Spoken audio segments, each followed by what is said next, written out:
in the book you talk about sort of eschewing the business plan hubbub, and how people get stuck in that phase.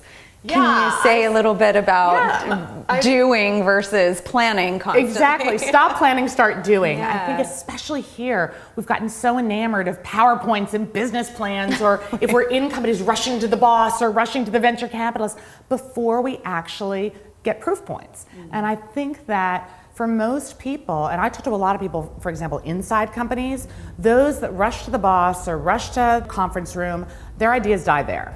The ones who go stealth, who take a little bit of their time, a little bit of money, and start solving problems and amassing these proof points, then they go with concepts in hands. This is what happened in companies like Pfizer and Clorox, where people launched completely new products, but they went to the bosses after they had tested.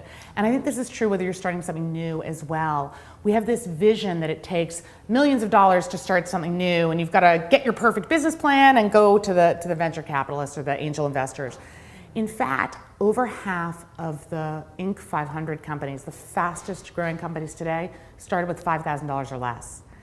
And today with crowdfunding and crowdsourcing, this is even easier. And so the other thing I tell people besides stop planning, start doing, is another mistake is to rush to your friends and family too soon. These researchers from Ipada University and I think Babson did a study of hundreds of startup founders, and they said, what was the one mistake you made? And they said the number one mistake was telling their friends or their family too soon.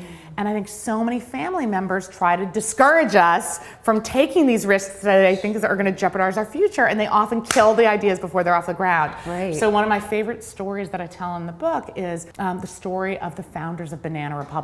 This courtroom artist and this journalist that quit their jobs on the same day, Mel and Patricia Ziegler, and they decide to sell these safari clothes and to bring their ideas to life. Because they have a way of words and a way of sketching, they create these like cool catalogs that are kind of quirky.